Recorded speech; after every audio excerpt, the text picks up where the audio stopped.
Hello friends, ये रहा Nifty का वीकली चार्ट। और अगर आप यहाँ पे देखोगे तो वीकली में दिख क्या रहा है, तो एक रेड कैंडल को ग्रीन कैंडल उतने ही टक्कर से ऊपर जा रही है। बट यहाँ पे एक चीज़ जानना बहुत ज़रूरी है। मैं ये कहता था फंटास्टिक है अगर ये कुछ कैंडल इधर तक जाती, बट वैसे या फिर मैं इसको भी फंटास्टिक कहता अगर ये ग्रीन कैंडल यहां पे बनती, ताकि एटलीस्ट इधर तक टारगेट होता। बट जिस तरीके से मार्केट में वीकली कैंडल क्लोज हो गई है, अब as a trader to be really honest, मुझे खुद को नहीं पता कि क्यों ऐसे हुआ है कि जस्ट कट टू कट जहां पे पिछले रेड कैंडल की ओपनिंग थी वहां पे ही क्लोजिंग हुई है।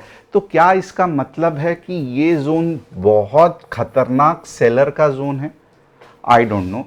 बट अगर कुछ चीज़ मुझे मार्केट में पता नहीं है तो मैं क्या करूँगा कि जस्ट मुझे लगता है या मुझे 50-50% चांस है, यहाँ पे मैं ट्रेडिंग नहीं करूँगा।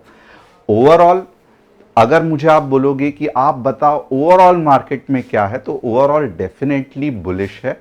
बट जब आप छोटे टाइम फ्रेम में, यानी कि आप बताओ मंडे को क्या करूं, ट्यूसडे को क्या करूं, या अगले हफ्ते क्या करूं, या ये हफ्ते मार्केट गिरने वाला है कि नहीं गिरने वाला है, तो इसके बहुत सारे परम्यूटेशन कॉम्बिनेशन हो सकते हैं।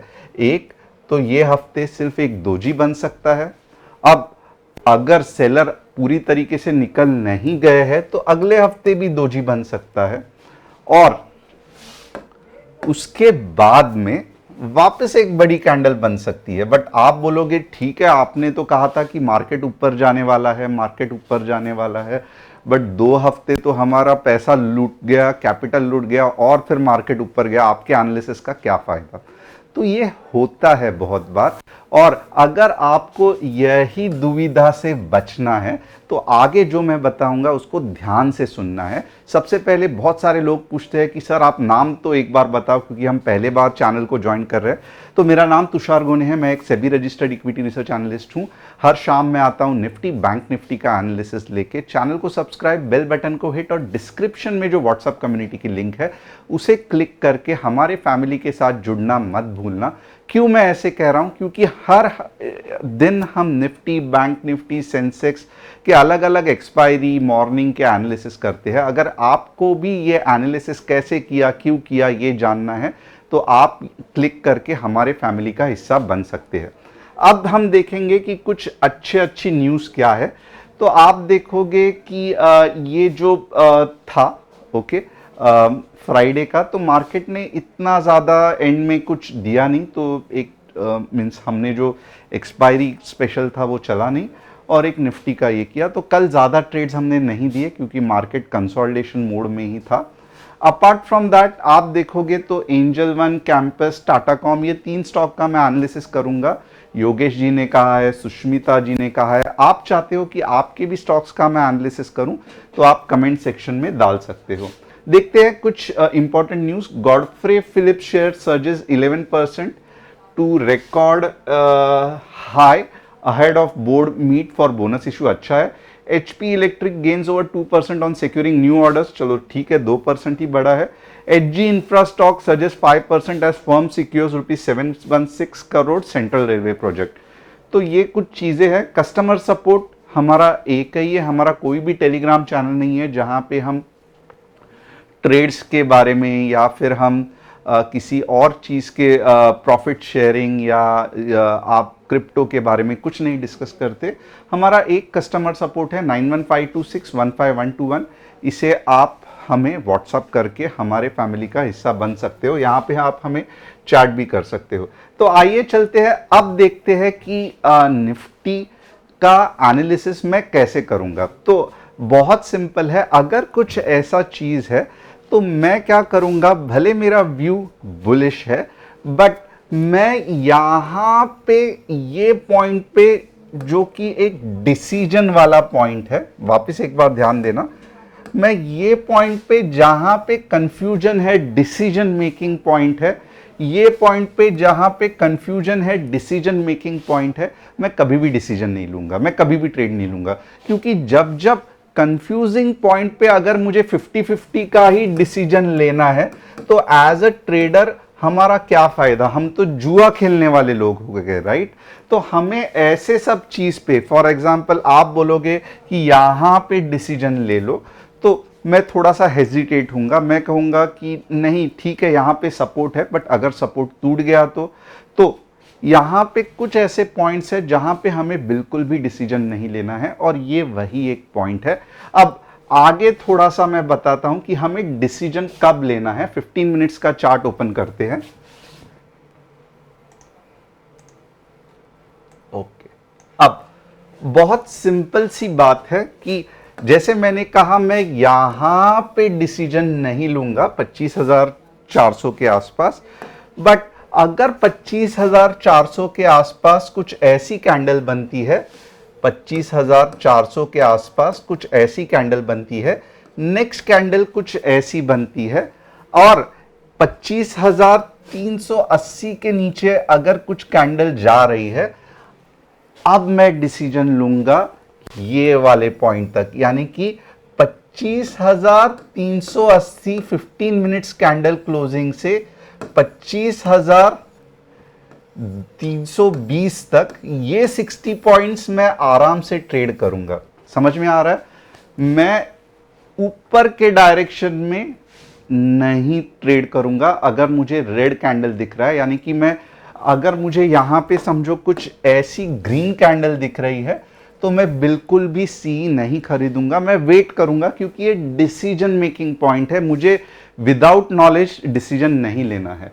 बट अगर सबसे पहले गैप अप हो रहा है, रेड कैंडल बन रही है, वापस दोजी यानी कि कुछ भी ऊपर का मूवमेंट नहीं दिख रहा है, और फिर जब नीचे आ रहा है तो लगभग अगर 25,380 के यहां पे 3 मिनट्स या 5 मिनट्स की भी क्लोजिंग होती है तो मैं रिस्क लेके 25,320 तक ट्रेड करूंगा।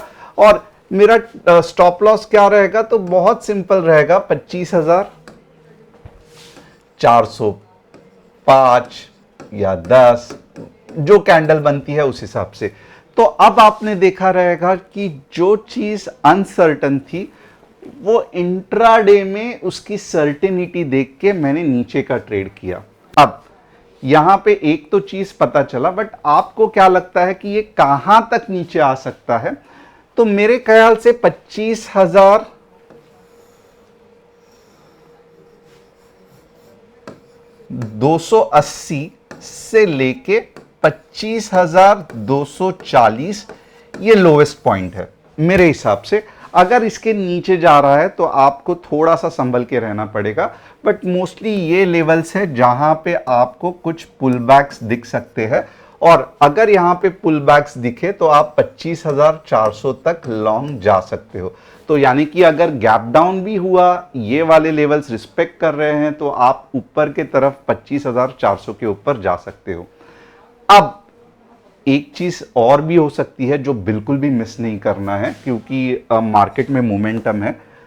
कभी कभी ऐसे भी हो सकता है कि स्ट्रेट अवे 25,430 के आसपास कुछ कैंडल बने, ओके, 25,400 का लो बने, और अगर ऐसी कैंडल बन रही है तो आपका पहला टारगेट होगा 25,500, और जो मैक्स टारगेट रहेगा वो 25,520।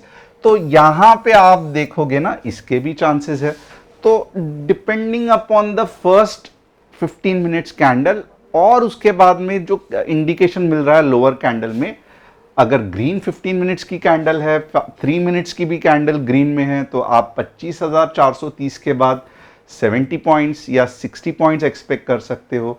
अगर रेड है, नीचे जा रहा है, तो आप नीचे 60-70 पॉइंट ये कर रहे हो, बट होना यही लेवल पे है, और 15 मिनट्स में आपको बता देगा कि बड़ी मूवमेंट ऊपर या नीचे डायरेक्शन में आने वाली है। तो कल मॉर्निंग में ही अलर्ट रहना, ये मैं आपको कहूंगा, और इसको बार बार देखना, क्योंकि 2 केसेस मैंने बताए हैं। Depending upon the first 15 minutes आपका रेशियो चेंज हो जाएगा। अगर ये ऐसा बन रहा है तो 70% बुलिश है मार्केट, बट अगर कुछ ऐसा बन रहा है तो 70% टेम्परवरीली पुट खरीदने के लिए आप सोच सकते हो। अब ये छोड़ के हम क्या करेंगे, तो ये छोड़ के हम बैंक निफ्टी देखेंगे। बैंक निफ्टी थोड़ा सा हम देखेंगे तो बैंक निफ्टी में भी लग रहा है कि बैंक निफ्टी की वापस आप देखोगे यही कंसेप्ट है, वापस ट्रेंड लाइन ड्रॉ किया, वापस उधर ही जाके अटक गया और अब कुछ लग रहा है कि थोड़ा सा नीचे आने के चांसेस है। तो बैंक निफ्टी लोवेस्ट 51,600 जा सकता है और जो हाईएस्ट है वो भी आप देख लो 52,400। तो ये दो लेवल्स है बैंक निफ्टी के। और मैं ये कहूंगा 52,100 के बाद ही 52,400 लेना, क्योंकि और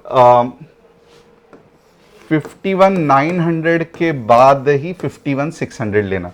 तो यहां पे आप देखो 300 के पॉइंट्स नीचे या 300 के पॉइंट ऊपर 15 मिनट में एटलीस्ट क्लोजिंग होने देना, प्रॉपर रेड नीचे के लिए या प्रॉपर ग्रीन ऊपर के लिए। तो ये हो गया हमारा बैंक निफ्टी। अब एंजल वन का देखेंगे। एंजल वन का ट्रेंड अभी भी मीन्स साइडवेज चल रहा है, पूरी स्टॉक बुलिश ही है बट साइडवेज चल रहा है। अभी तक कंसोलिडेशन के लिए थोड़ा टाइम लगेगा, फिर ऊपर जाएगा। कैंपस पूरी तरीके से अभी तक नीचे है तो ट्रेड नहीं लेना है, साइडवेज में मूवमेंट है।